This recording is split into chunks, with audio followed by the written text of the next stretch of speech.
everyone, it's me, naturally me. I'm back. It's been a while, but I think I just want to come back on and say briefly hello and happy International Women's Day or month.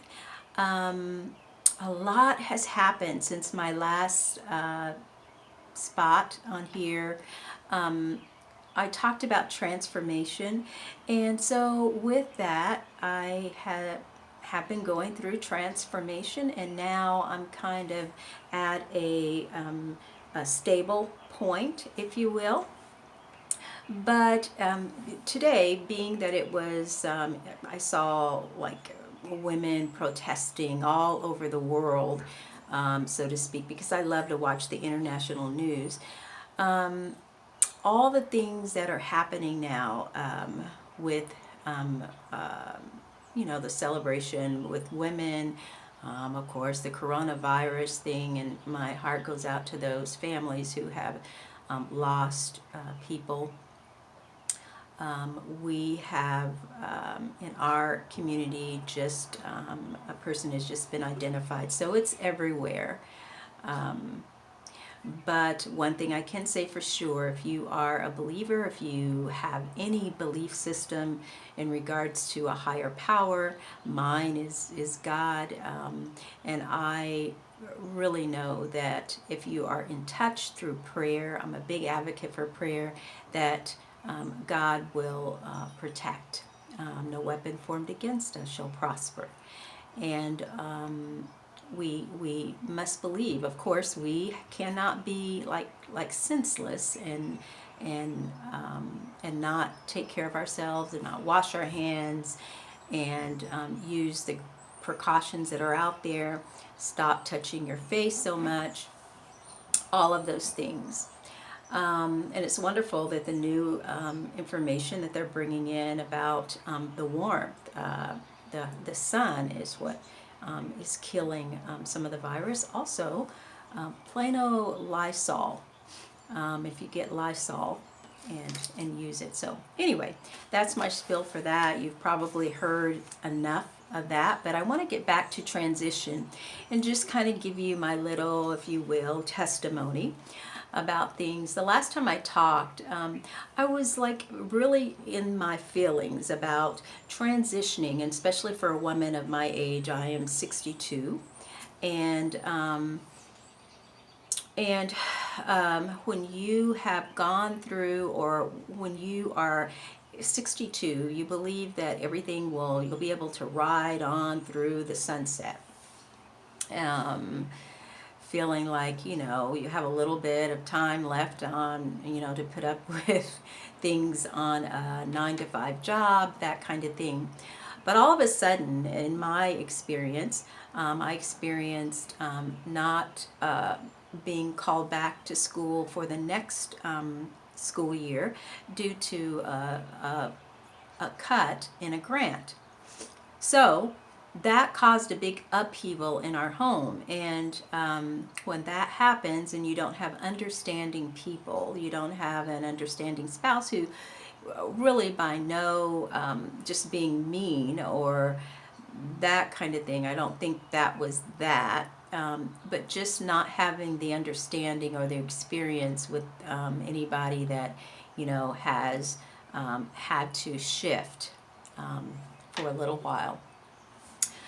But through God's wonderful grace, I was able to, one thing led to another, and, one word of mouth led to another word of mouth, and it ended up that I ended up going back to a job that I never thought I would.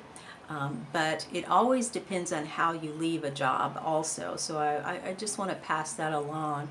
We all don't have, we all have somebody on a job that we don't quite mesh with, but it's a good thing to try to leave a pretty good reputation so they can call you back. And it's God's timing. People called, and yes, I'm available, but and some of my credentials I had let go, and so this job said, that's okay. We still want you back, even without those credentials. So that, and I did take a pay cut, but it's still enough for me. So when that happened, I began to do some strong meditation and prayer and just self evaluation of the things I want to do. No, I don't want to go back to school at this age. I don't have the patience to do that, but I do have the desire to be learning. So, what else can I do? And I came up with a couple of other things because I believe as women we have to come up with things to have other enjoyable funding sources. I am a paparazzi jewelry representative, and I didn't really want to bring that here, but at some point I will. But I want that's a piece of that because in their mission they say, $5 jewelry may not change the world, but the women that wear that jewelry will. So I'm focusing now on building, a team, and that's a wonderful thing. I enjoy jewelry. I enjoy my paparazzi jewelry, and I enjoy it so much that I'm thinking of all other creative ways. So I had that. I'm thinking of taking a 40-hour course in mediation so that my social work background won't all be lost. I'm also, of course, continuing with other little things, writing. Hopefully that will come out. So I'm saying go within. But as I went within, I started to also, what was coming to the surface is, okay, something has to change because during this hectic time, some things came out, and people really begin to show me themselves, if you know what I mean, ladies. They begin to really show me who they were and what they understood and whatnot. And you can educate people all day, but if they don't want to be educated, then that's, another thing. So through this transition, it brought me to an understanding that one, you must stand in your strength. And so there, in a person's lifetime, by the time they're 62 anyway, you've been through some things that you should take note on. And wisdom is no way, I'm going to say this, and I may have people that disagree, but wisdom is in no way all credited towards a person's age. A person can have wisdom. At 20, 30, 40, it just depends on the level of understanding that you have once you have come out of something. Okay, so I want to say that things start coming to the surface that were identified to me as, the wisdom that has come through the years of things, of experiences that I've had. And so when I say that you must stand in your strength during a transition, if things hit you at a time where you feel like, oh my gosh, how am I going to deal with this at this age, right? Because we know that there's people, I'm telling you, when you start to get in your 50s, 60s, there are younger people, and I love them, the wisdom, the excitement, the creativity, but there are some that are trying to make a name for themselves, and just regardless of people stepping over. But the wisdom comes that they must too know if they're blessed, they too are going to reach in their 60s. And the other piece of that is, if you are a good supervisor, if you're a good person, human resources person, whatever role you have, you are going to get an understanding of people and the generations that you have working beside you, working under you, working, around you. Get an understanding, younger women, get an understanding of the generations, what was happening during the generations. I had a training one time And it was a wonderful training that allowed us to see people's different, where they come from, if they were born in the 50s, if they were, what their belief system was, how it was built, what foundation was it built on. That gives you a wonderful understanding of a person, and how to, because just for me, my children are in their 20s and 30s, and there's one of my children that I cannot call. I can text and they'll respond, but if I call, they'll never answer the phone. But I can text and they'll respond right away. That's because of the technical piece. And where the oldest one, she will do texting and emailing, but she will pick up the phone. She is now a mother and a wife, so she understands the importance. But what came out of all of this is, one, standing in my strength. Two, acknowledging when relationships are toxic and the signs and the things that we don't want to look at, that show us that, yeah, this is a toxic relationship. And then you must begin to set boundaries. And if people can accept those boundaries, then what you have to do is, the next step is begin to see and make a decision about cutting those people out of your life that don't serve you. People and things. I don't want to always say that there's people, but there's things that need to be cut out, like belief systems and things that you need to recognize about yourself. And are those things that you're recognizing about yourself, are they absolutely the truth about you, or are they things that you've heard other people say about you? What is your truth? What is the inner strength? What is what are those qualities that over the years of working, over the years of interacting with people, over the years of being married and in relationships, what are those commonalities that link you to come to a certain understanding that this is who I am? And then there are values that you can reform, because just because they are values that you grew up with doesn't mean don't you think there's time that you form your own values and form your own systems? I want to share, people. I have parents still that are still living, and I'm blessed in that. And they still want to give me advice. Now, I want to be respectful and listen to that advice. But through all of this, I said, nobody has really offered some substantial advice here. So what I end up having to tell my parents is that I love you guys, but in the end, I'm going to make my decisions about certain things, who to not have in my life and who to have in my life. And I am going to do that even if it means that it puts a barrier between you and I. That is a weighty thing, because in our culture, parents are respected, kids keep your mouth closed. That's the way I was raised, but that doesn't always work. And so once you do that, you put your foot down, because I said I'm putting my foot down and everywhere else in my life. Now, I'm going to put my foot down with people that say that they love me, okay? And they say that they love you, then they must understand.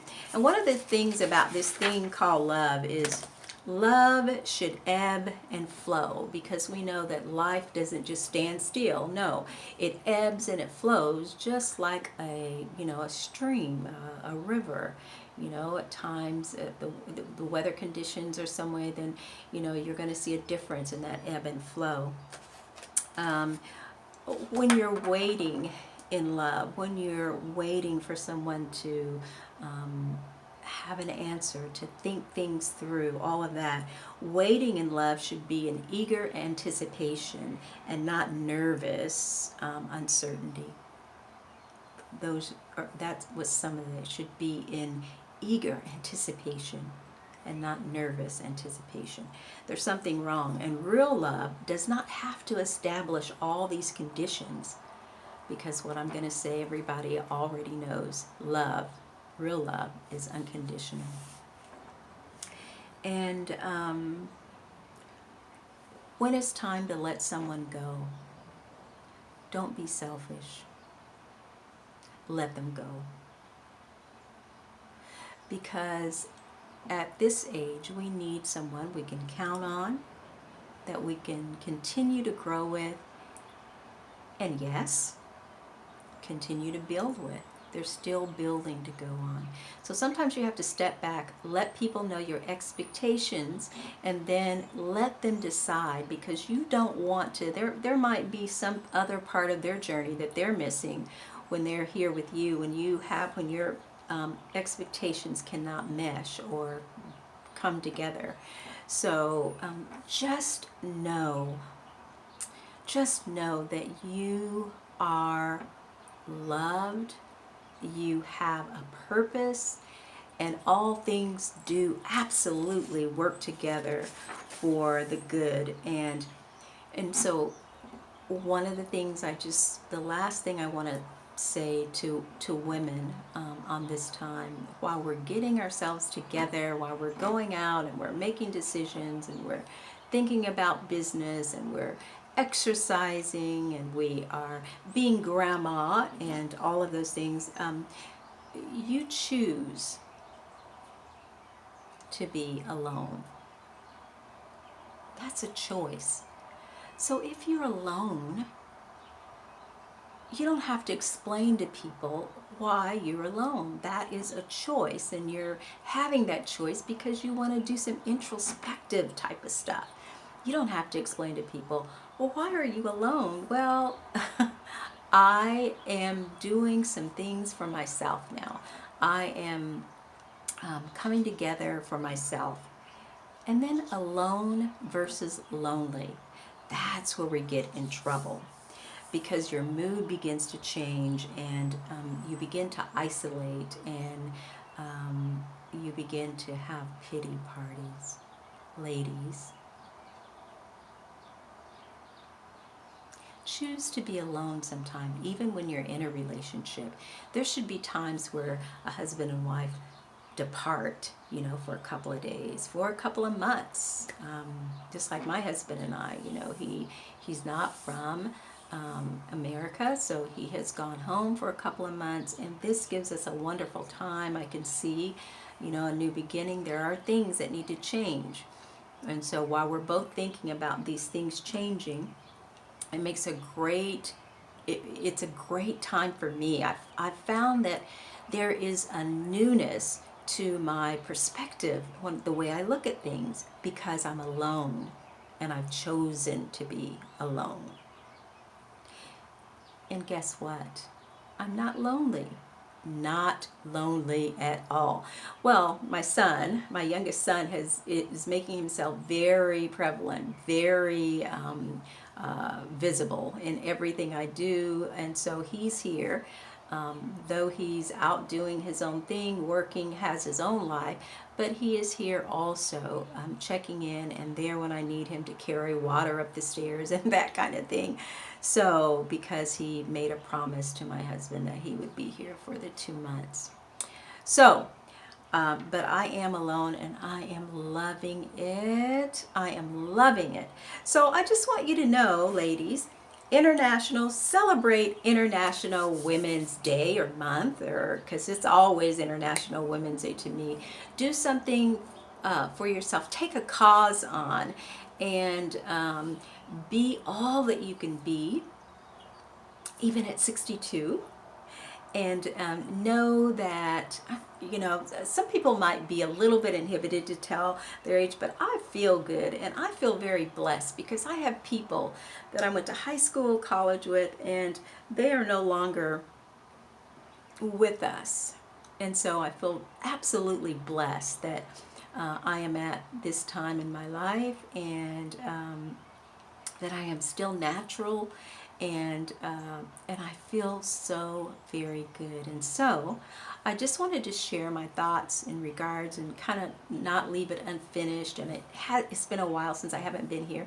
Looking at some new stuff. I'm looking at working with somebody else in regards to interviews for my YouTube, and really expanding this. And like I said, maybe bringing on my jewelry and also talking more about spirituality, and how important that is. So I love you all, and you'll hear more from me. Naturally Me. Take care, okay?